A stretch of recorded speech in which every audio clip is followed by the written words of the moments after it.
नमस्कार, स्वदेश न्यूज की खास पेशकश में आप सभी का स्वागत है। मैं हूं आपके साथ राखी। बात करेंगे चौथे स्तंभ की जिम्मेदारी, चुनौतियां हैं भारी।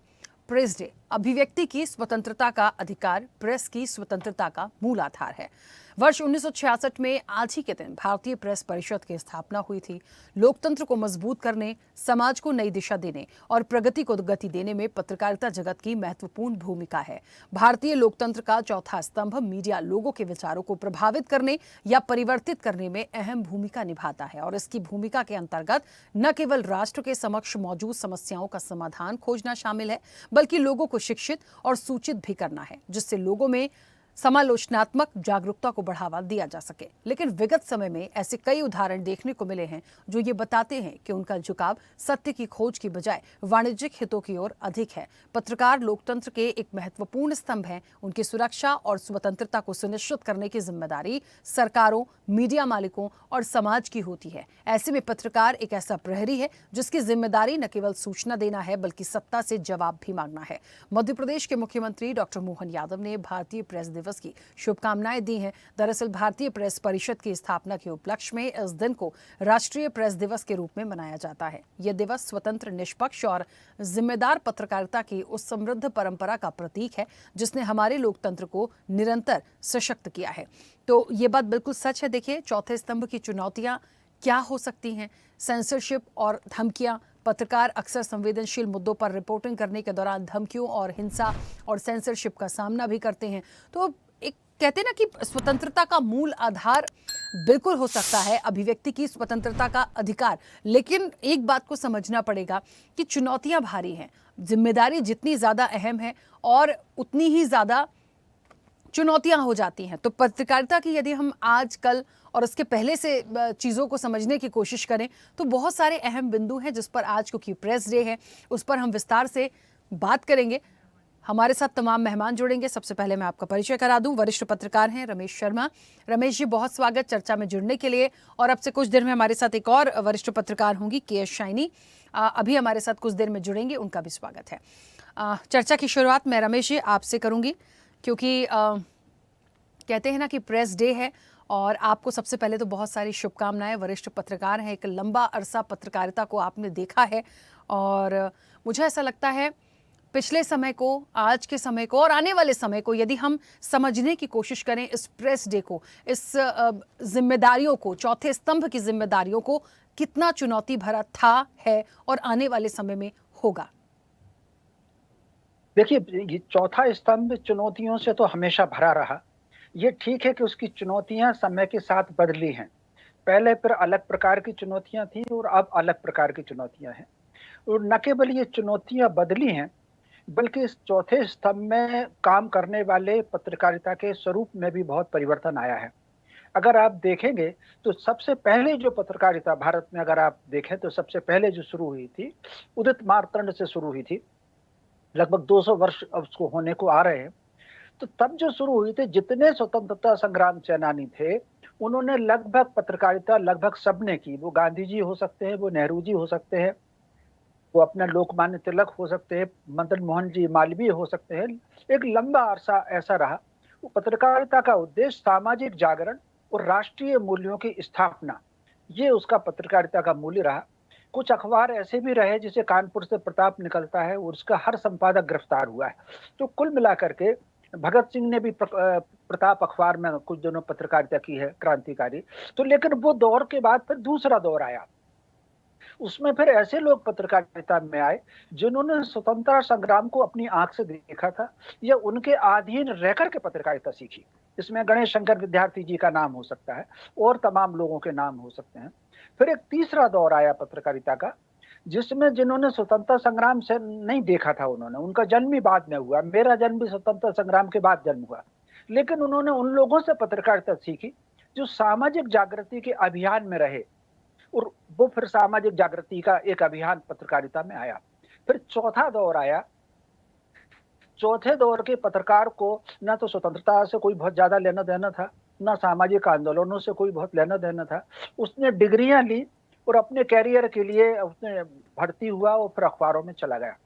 अब इस समय का जो दौर चल रहा है, पांचवा दौर, ये पत्रकारिता इसमें पीछे हो गई, इसका नाम भी बदल गया। पत्रकारिता के बजाय अब इसका नाम मीडिया हो गया।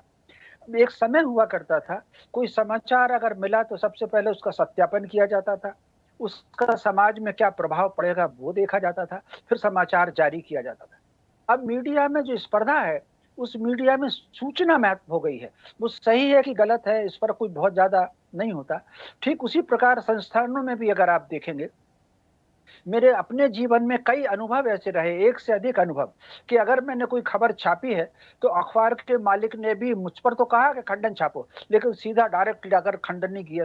संपादक का एक अपना महत्व होता था भर्ती में, निकालने में, लेकिन अब संपादक पीछे चला गया।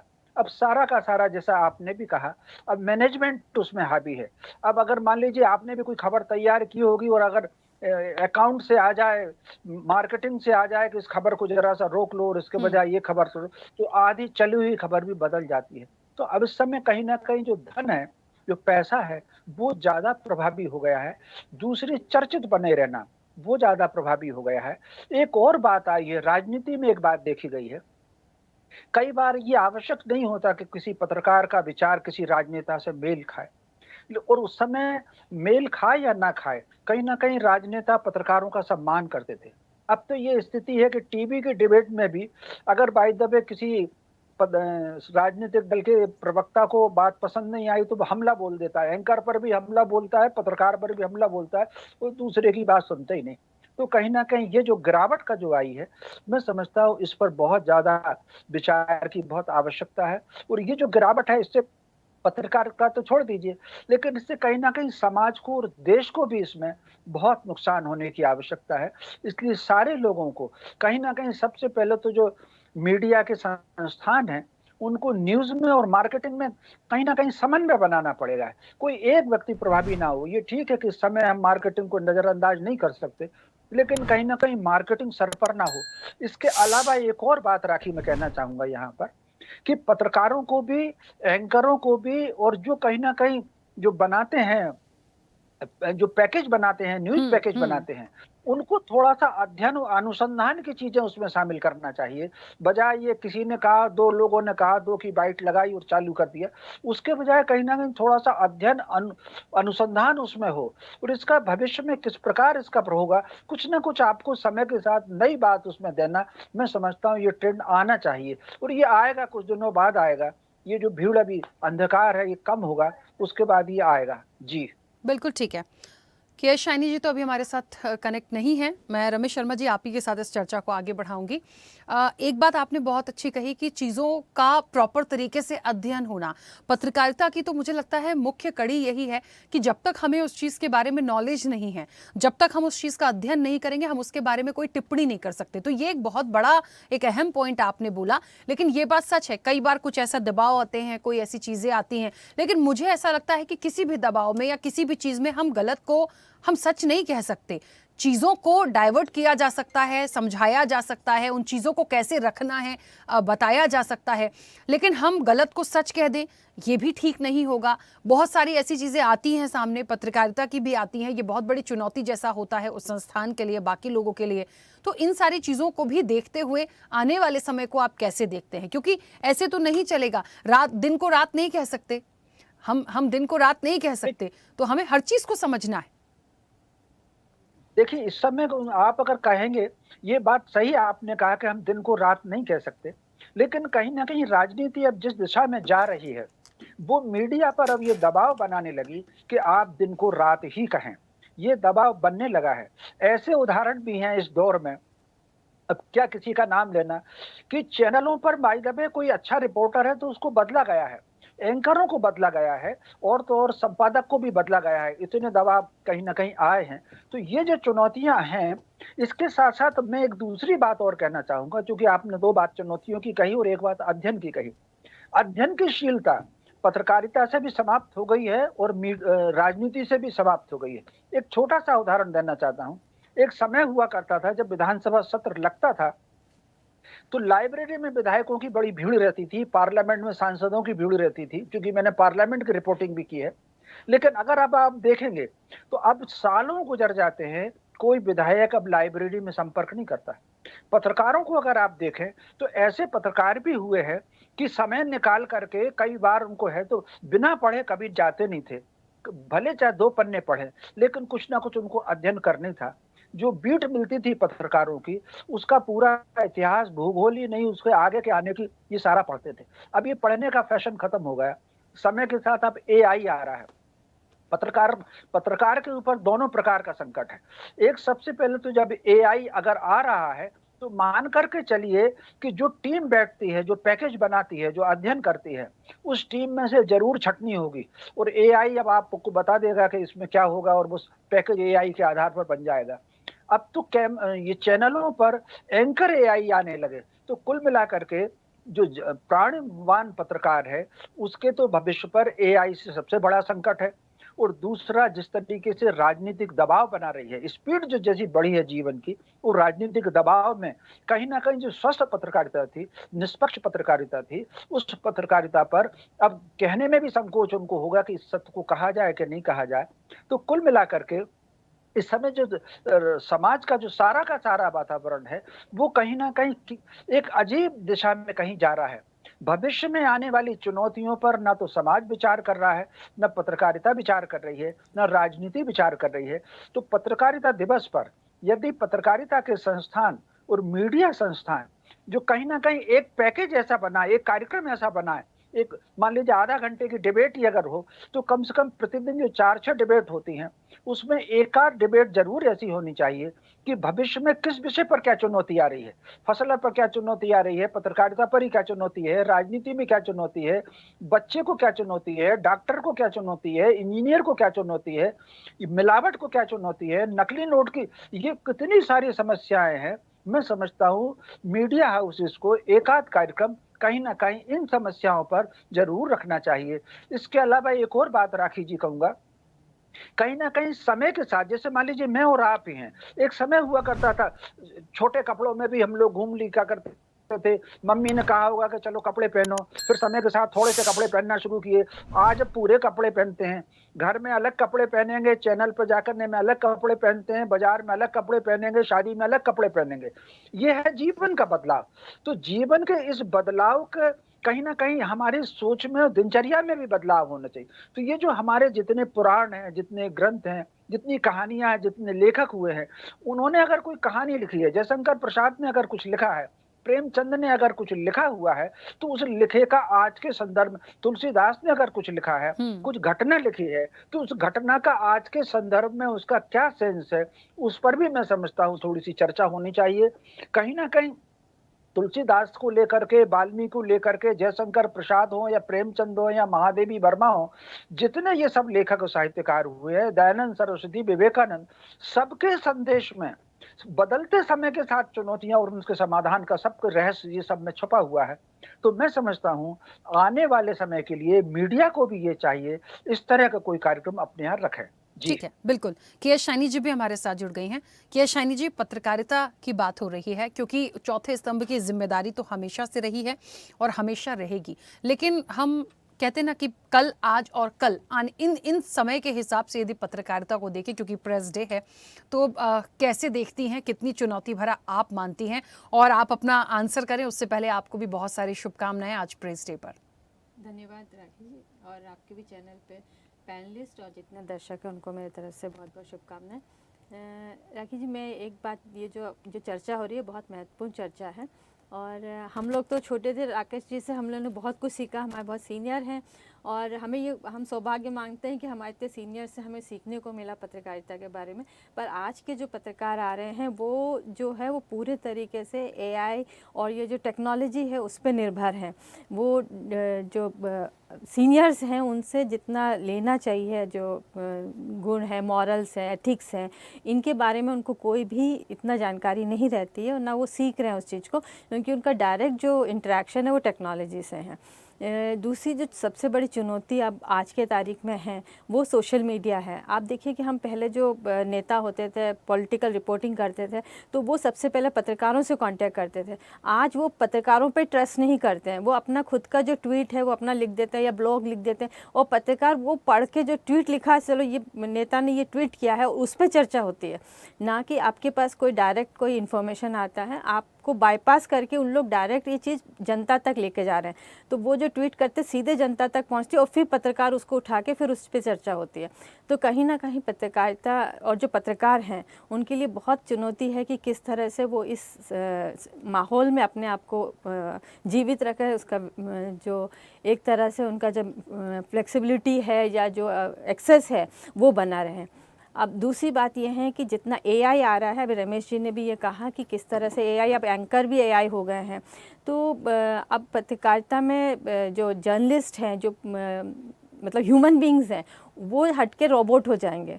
तो आप सोचिए कि एक तरह से मानवता वाली जो उसमें एक अंग होता है वो कहीं ना कहीं गायब हो जाएगा। हम जो भी चीज़ करते हैं हम ये मान के चलते हैं कि जो सोशल सेंसिटिव इश्यूज़ है उसको कहाँ कम दिखाना है, कहाँ ज़्यादा दिखाना, कोई चीज़ नहीं दिखाना चाहिए, संख्या हम बता देते हैं। अब आज तो सोशल मीडिया में हर कोई पत्रकार हो गए हैं, जो फ़ोटो कहीं फ़ोटो मिल गया उसके नीचे लिख के वो डाल देंगे सोशल मीडिया में। उसमें कितनी सच्चाई है, कहाँ कुछ बैकग्राउंड चेक करा है नहीं करा है, उसका कोई चेक करने कोई तरीका ही नहीं है। पहले एक अगर कोई अखबार में कोई गलत न्यूज़ चला जाता था तो उसके लिए अपोलोजाइज़ करते थे, उसको हटाते थे। अब चैनल में ऐसा कुछ चीज़ चला गया, आप एकदम गायब कर देते हो, कोई रिस्पॉन्सिबिलिटी नहीं है उस चीज़ की। तो ये कई चीज़ें हैं जो आज के तारीख में एक चैलेंज बन के आ रहा है पत्रकारिता में। लेकिन ये सब के बावजूद मेरा ऐसा मानना है कि जो कोई भी टेक्नोलॉजी है वो ह्यूमन बीइंग को रिप्लेस नहीं कर सकता है, और उसकी आवश्यकता हमेशा रहेगी, और इस जो चुनौतियों हैं उसके साथ जूझते हुए आगे बढ़ना पड़ेगा। बिल्कुल ठीक है। अब के शाइनी जी, एक चीज़ और है, एक ऐसे समय की अभी हम बात कर रहे थे, रमेश जी ने भी बहुत अच्छी उस पर एक बात बोली। देखिए, लोकतंत्र को मजबूत करती पत्रकारिता हमने हर समय को देखा है और हर समय को पढ़ा है। जब हम पुराने समय में नहीं थे, पहले की पत्रकारिता में शायद हम तो बहुत छोटे थे, और एक अनुभव के मामले में रमेश जी की बात बहुत अलग हो जाती है। तो मुझे ऐसा लगता है उन सारी चीज़ों को आज देखते देखते, ये बात सच है, चाहे एंकर्स हों, चाहे रिपोर्टर्स हों, चाहे मीडिया संस्थान हो, कई बार ऐसे प्रेशर डालने की कोशिश होती है, कई बार चीज़ों को कहते हैं कि दिन है तो आप उसको दिन को रात कहिए। ये सारी चीज़ें वाकई में आजकल होने लगी हैं, लेकिन हमें देखना है कि हमारी पत्रकारिता क्या कहती है। क्या इतना दबाव होना, यदि इतने दबाव में चले जाएंगे तो असली पत्रकारिता को कैसे हम मानेंगे? तो ये हमारा भी कर्तव्य है, दायित्व है, जो असल पत्रकारिता होती है उसमें इस तरह के दबाव से कैसे बाहर आएंगे? जी राखी जी, दबाव भी है और साथ में इस चीज़ को चेक करने का कोई साधन नहीं है। आप देखिए कि अगर कोई एक फेक न्यूज़ चला जाता है, वो इतना स्प्रेड हो जाता है, उसके बाद उसमें फैक्ट चेक होता है। तो जब तक फैक्ट चेक होता है तब तक तो सबके पास पहुंच चुका होता है, और आप कहाँ तक ही जाके बोलेंगे नहीं वो चीज़ गलत था। तो जो एक बार किसी के दिमाग में, मन में ये बात आ जाती है, जिसका मतलब क्या उससे हानि होगा ये तो बहुत किसी सोचा ही नहीं होगा। जब तक वो हानि होता है उसके बाद अगर आप कहते हो कि ये फैक्ट चेक हो गया और वो गलत है, तब तक तो उसका वो हो चुका, रिज़ल्ट आ चुका है। तो कहीं ना कहीं ये चुनौती तो बहुत बड़ा है, इसको किस तरह से आप हैंडल करोगे, ये सरकार, पत्रकार और एक जो हमारे सीनियर एडिटोरियल सेल है उनको भी इस पर सोचना चाहिए। अपने आप ही एक मॉरल, एक कोड ऑफ कंडक्ट बनाना पड़ेगा। कोई मतलब ऐसी चीज़ नहीं है जहाँ पे पुलिस का कानून बन जाए या सरकार कोई कानून बना दे, उससे तो नहीं चलेगा। लेकिन जो पत्रकार है उन्हें ही अपने लिए एक मॉडल कोड ऑफ कंडक्ट बनाना पड़ेगा कि हमें किस तरह से इसको बचाना है। ये इनकी जिम्मेदारी है। आज के जो पत्रकार हैं इनके एक बहुत बड़ा जिम्मेदारी, रिस्पॉन्सिबिलिटी है कि हम ये सुनिश्चित करें कि हमारे लिए अपने लिए कोड ऑफ कंडक्ट बना दें। ये एक होड़ लगी है कि हम कैसे सबसे आगे निकले। जैसे मैंने कहा कि सोशल मीडिया पहले ही दिखा देता है, तो हर किसी के पास एक ये मजबूरी है कि हम सबसे आगे निकले। तो इस मजबूरी के तहत आप कुछ भी न्यूज़ आपके पास आता है बिना चेक करके आप उसको, अब भी रिसेंटली धर्मेंद्र जी की आप देखिए, वो बीमार थे और खबर फैल गई कि वो मतलब चल बसे हैं। आप सोचिए कि कितना एक तरह से मानसिक, ह्यूमन एंगल से आप सोचेंगे तो ये है बहुत ही दुखद चीज़ है कि कोई व्यक्ति जीवित है और आपने बिना चेक करके, और बड़े बड़े चैनल्स जो एक रेस्पेक्टफुल चैनल्स है उसमें ही खबर चली है। तो ये सिर्फ एक होड़ है कि हम आगे निकलें और उसमें बिना फैक्ट चेक करें, बिना कुछ बैकग्राउंड उसका रिसर्च करके आप चीज़ें फैला देते हो, और जब तक आप इस चीज़ का एनालाइज करते हो कि गलत चला गया है, तब तक बहुत देर हो चुकी होती है। तो क्योंकि टेक्नोलॉजी और इतना फास्ट स्प्रेड होता है, उतना जल्दी होता है उस चीज़ का, और हानि हो चुकी होती है। तो इसके लिए मेरा ऐसा मानना है कि जो भी जितने सीनियर जर्नलिस्ट हैं, इन सबको बैठ के इसका कोड ऑफ कंडक्ट बनाना चाहिए और सारे जर्नलिस्ट को उसको फॉलो करना चाहिए। अगर सभी फॉलो करेंगे तो ये हो नहीं रहेगी। दिक्कत तब आती है जब एक चैनल दिखा तो दूसरों को पे प्रेशर आ जाता है कि हम क्यों नहीं करें फिर। तो कहीं ना कहीं इसको अपने आप में एक कहीं सीमा, तो एक लाइन खींचना ही पड़ेगा इसके लिए। बिल्कुल ठीक है। अब रमेश जी, एक चीज़ और बड़ी महत्वपूर्ण है, क्योंकि मैं प्रिंट मीडिया की बात करूं, आज हमारे कई सारे ऐसे यूट्यूब चैनल्स हैं या डिजिटल, उसमें भी काफ़ी ग्रोथ हुई है, और इलेक्ट्रॉनिक मीडिया तो है ही काफ़ी लंबे समय से। इन सारी चीज़ों को भी हम देखें, क्योंकि प्रेस में तो ये सारी चीज़ें हैं, पत्रकारिता में हर चीज़ का अपना एक महत्व है, लेकिन हमें ये देखना पड़ेगा कि क्या प्रिंट मीडिया का ग्राफ गिरा है या आने वाले, क्योंकि ये मैं इसलिए पूछ रही हूँ, आजकल छोटी छोटी सी चीज़ें बहुत जल्दी अवेलेबल होती हैं, सोशल मीडिया इतना ज़्यादा वो हो गया है कि वहाँ से चीज़ें बहुत ग्रो करती हैं। तो क्या ये डिफरेंस भी कहीं ना कहीं एक चुनौती भरा है? निश्चित रूप से ये चुनौती भरा है, लेकिन प्रिंट मीडिया का जो महत्ता है और विश्वसनीयता है, वो कहीं ना कहीं इलेक्ट्रॉनिक मीडिया से ज्यादा है प्रिंट मीडिया की। आप अगर देखेंगे कि अगर चैनल पर, किसी भी बड़े चैनल पर कोई खबर चल रही है, तो उसको फिर सवेरे कोशिश करते हैं कि सवेरे के समाचार पत्र में उसमें क्या छपा है। ये ठीक है कि सारे प्रिंट मीडिया जो दैनिक अखबार निकलते हैं वो सारे उतने ज्यादा लोकप्रिय नहीं है, लेकिन फिर भी कहीं ना कहीं कुछ अखबारों का भले ही सर्कुलेशन कम हुआ होगा, लेकिन उनकी विश्वसनीयता आज भी बनी हुई है। ऐसे समाचार पत्र, उन्होंने कहीं ना कहीं उनके संपादक का जो एडिटोरियल का बोर्ड होता है, वो आज भी उन बातों पर ध्यान रखते हैं। हालांकि अब चैनल पर क्या नाम लेना है, मैं नाम भी ले सकता था एक दो प्रिंट का, लेकिन कुल मिलाकर के वो विश्वसनीयता का दौर अभी प्रिंट मीडिया का है।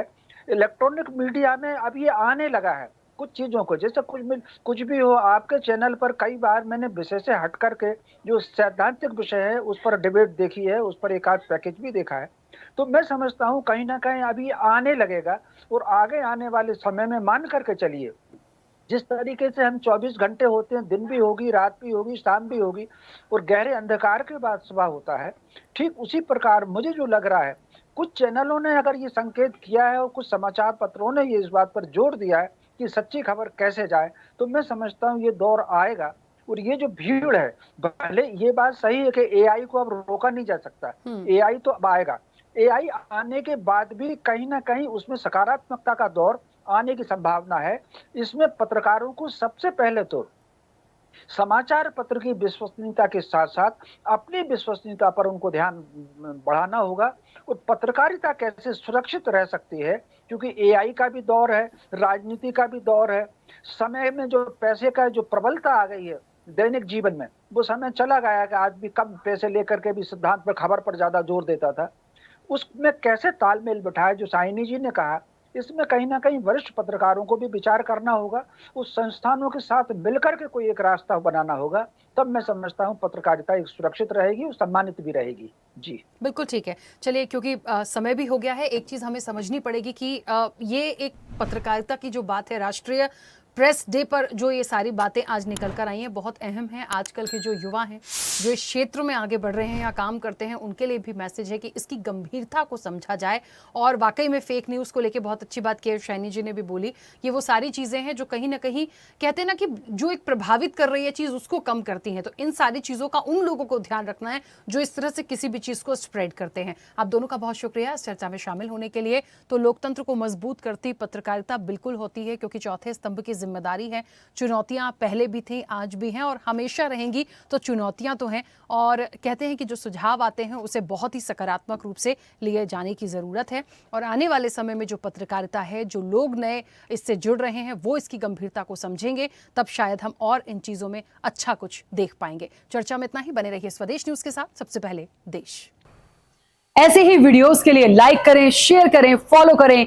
YouTube पर जाकर सब्सक्राइब कर बेल आइकन दबाना ना भूलें, और ताजा अपडेट्स के लिए swedeshlive.com पर जरूर जाएं।